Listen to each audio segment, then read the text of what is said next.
I'm just getting off of work, y'all, and I know for a fact that ain't nobody but the enemy. But what I want to say is, this light and being chosen, it comes with a damn price. It comes with a price, y'all. It comes with a price. You are hated for no reason. Hated for no reason. It's a girl at work, we're alternate overnight. Everything was all good as long as I was taking her shifts. She kept asking me every time, like, girl, I've been working your shifts every time. Switch with you, work for you. You know what I'm saying? Complete my shift. It's nothing. I'm making extra bread. I need the extra bread. We just moved. I ain't tripping. But you keep asking. And so one day you ask and I tell you I'm booked and busy. I'm booked and busy. When I don't work, I'm booked and busy with these kids. Y'all know what I got going on with Terriana, TJ. They don't know everything. But this is somebody completely different. And then you come in tonight and you give me this morning. I walked in, good morning. You know what I'm saying? Because it's still, no matter what, have respect. Good morning. She look at me with the dirtiest look on her face and just look at me like I ain't shit. This has been from the very first encounter. No eye contact. We already know why. Darkness and light has no comparison. There's no comparison to darkness and light. There's no, it does not meet. It does not match. It does not anything. So I come in, good morning. She barely look, barely can say one thing, barely can. Your back tire, your passenger back tire is flat. You're going to need some air before you leave out of here. Like, it's on the ground pretty much. And then the other girl that I was working with this morning, I'm like, I told her that her back tire was flat, and she looked at me like I had shit on my face. That's exactly what I said. Do the shift. I ain't saying nothing. She's saying what she want to say about who, what. I'm wise enough to know, don't say nothing to nobody. Don't open your mouth. Don't talk about nobody. Don't nothing, because in the world that we live in right now, you can't trust nobody. You can't trust nobody. Nobody at all, period. And especially don't be chosen, because the chip's going to fall on you so hard. Why don't you like me? Very first encounter was no eye contact. Very first encounter was brushing me off. Very first encounter was barely opening your mouth to say anything to me. Very first encounter, you're mad because I'm gorgeous. And she kept looking at me in my face this morning. Yes, baby. It's 7 o'clock in the morning and I'm absolutely stunning. I'm stunning. But y'all looking at the outer, but what y'all fail to realize is all the work that I had to do on the inside for the inner beauty to match the outer beauty. 6:50 something come, you already outside. The girl I'm working with is already outside at the front, done met the girl at the door. You already know what she done told her, what she said, what she told you. I don't have to know in order to know. Because you're chosen. When you're chosen, it's just certain things God puts in your spirit to know. We know you ran outside to go tell this girl what I said. We know this. And I turn around, I'm tidying up, finishing up I turn around, didn't even know she's done arrived to work. And she give me this death stare, like, and walk back out the front door. And I'm like, you know what? I'm not about to sit up here and play this game. It's already been a rough day. Y'all already know what's going on up in there. And I'm just like, I don't have time for it. I got to get ready to take Deanna to the emergency room because these bubbles up under her arm, boils, will not come to a head. So she going to have to get this lanced and drained. So that's what I'm doing now after a 12-hour shift. Just because I'm not talking about what I got going on, you're mad. And then when I told her I was booked and busy, you know, probably like 2 months back, she sent me to chucked up the deuces emoji and all that. You took offense to it, but I'm like, I'm not even saying it in a rude way. I'm just saying outside of work, when I'm off, I'm booked with these kids. I'm busy taking them around. I had the car full of kids when she was asking me, can I work? Can she work? Can I work for her? When I just already worked for you and just completed my shift. Like, come on. I just did a whole week for you because you requested a week off. Like, what? It's okay. It's okay when you're the yes man. Yes, yes, yes, yes, I can do it. I can do it. And it was, oh, you're so great. Oh, you're so wonderful. Oh, thank you so much. Oh, but really you don't like me because the very first encounter told me everything I needed to know.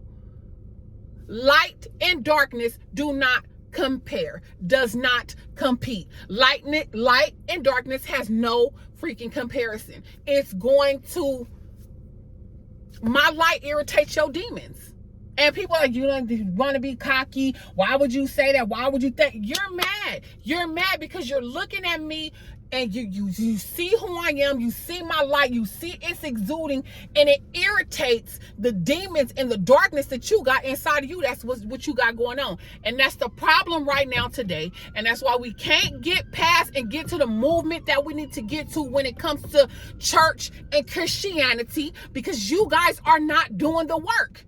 You're not doing the work. You're mad. You're irritated. And you can't tell me that it's not true, because you can tell by the emails. You can tell by the side-ass comments. You can tell by y'all don't want to laugh. Everything you take as a joke, you want to make it this big old huge thing and ain't nothing funny and this and that and this and that. You want to put how you feel on other people and all that and all that. You're mad, you're hurt, you're angry, you're dealing with what you're dealing with. You don't have no boundaries, no standards, no nothing. You see somebody with a light, you see somebody who's chosen, and you see somebody who's a total opposite of you, and you're mad.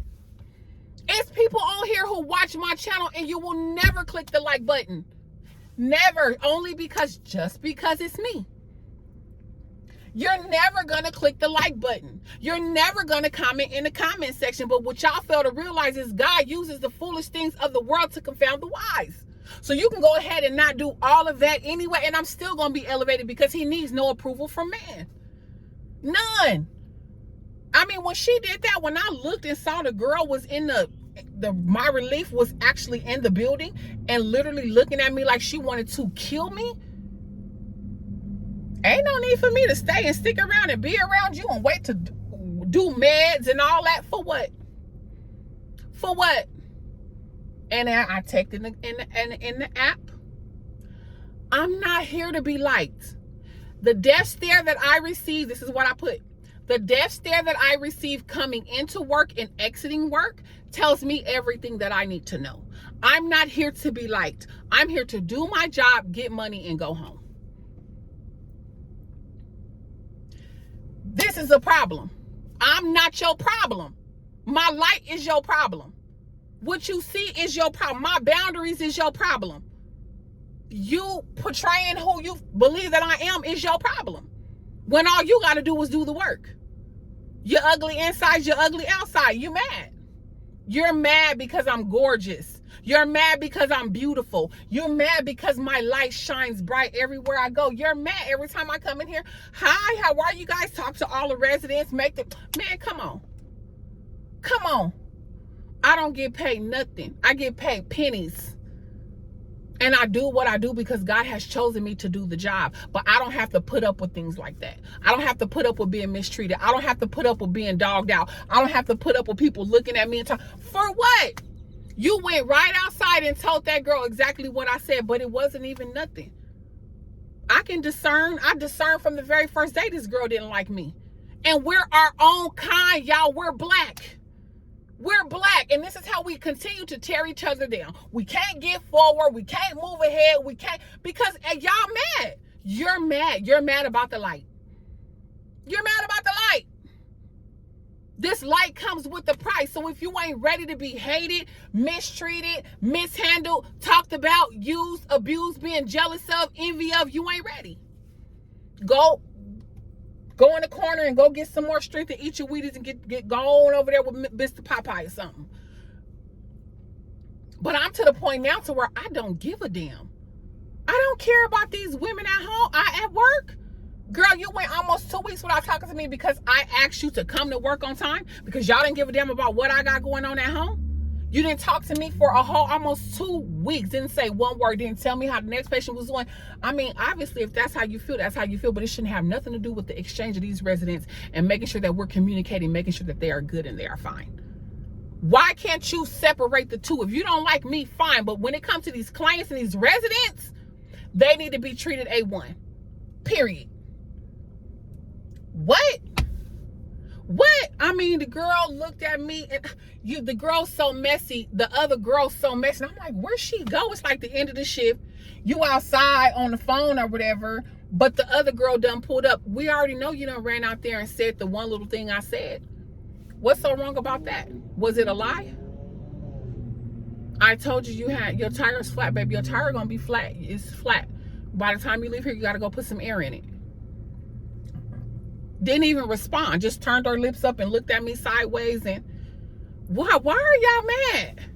Why are y'all mad? People in the comment section, you say a joke and y'all just taking your panties is all up in a bunch because you're mad. You still got work to do. You're evil. You're vindictive. You're angry. You're mean. And you're going to die alone. And you're mad. Christian and all. You on the usher board and you're mean as hell. We went to a church service trying to find a church home. Went to a church service. I would never join this church. Baby, mean as a fire ant. Why are you up here being mean and talking crap to the congregation? Why? Because you're mean, you're old, you're mad, you're upset, and you're angry for what? And this is why people stay out of the church. It's so much bigger. It's so much bigger. It's so much, the picture is so much bigger. It's hard for us to even move forward. We're not experiencing the things of the Old Testament, you know what I'm saying? And the miracles that we saw back then because how y'all act now. We can't even come one mind, one accord. We can't even come one mind, one accord. Cannot even get to one mind, one accord because y'all think y'all know everything. Everybody's so offended. Offenses will come, but woe to those who bring them. Everybody's so offended. Everybody's so mad. Everybody's so butthurt. Everybody's so gung-ho on the Bible and what the scripture's supposed to say. Everything who God is, it's not even the whole Bible. We done already said that. It's not even the whole Bible. It's still so much more to God that he ain't telling you because he knows the heart of man. So with that being said, y'all, I don't give a damn about these people. I'm flustered. I'm irritated because now I got to go up here and sit at the ER after being at work all day. So I'm super, super tired. But then to be dealing with that, and I know it ain't nobody but the enemy. He uses the same tactics over and over and over and over and over. And I'm just going to stay put. I'm going to stay quiet. I don't have nothing to say to nobody. You know what I'm saying? And just do my thing until the Lord removes me from up out of here. The time is coming. That's why all this stuff is happening back after back after back. The enemy's so damn dumb. You keep playing the same hand over and over and over to where we can learn you. We learn you. We know you. If you're smart enough and wise enough, you're going to pay attention to the enemy. You're going to pay attention to the enemy. You're going to know what is his playbook. You need to know your opponent. You need to know how they going to move. You need to know if they going to go right or left. If you going straight, you need to know how they going to come. That's the enemy. You need to know how he do. It ain't about giving him too much credit. It's about knowing the playbook so you can know how to move yourself. That's what it's about. That is what it's about on this Monday. And he ain't doing nothing. All I know is my blessing is coming even quicker because now you're mad. You've been mad, but it just keep coming. That's where I'm going to end it at. I'm good. I'm physical. Take care, baby girl. That's it and that's all. But what I do want to tell you is if you're not ready, and if you cannot handle, and if you're not built up, continue to talk to God and continue to see God, because when you are chosen, you're beautiful on the inside and out. And everybody sees that. And people who are still filled with darkness and who has not done the work and who projects all of their insecurities onto you, they gonna dish it out to you because their goal is to make you quit. Their goal is to back you up. Their goal is to silence you. But I'm telling you right now, that season is over with. It's over with. This is a season of exposure. It's our time. This is the underdog season. We've been down long enough. You mad? Take that up with God.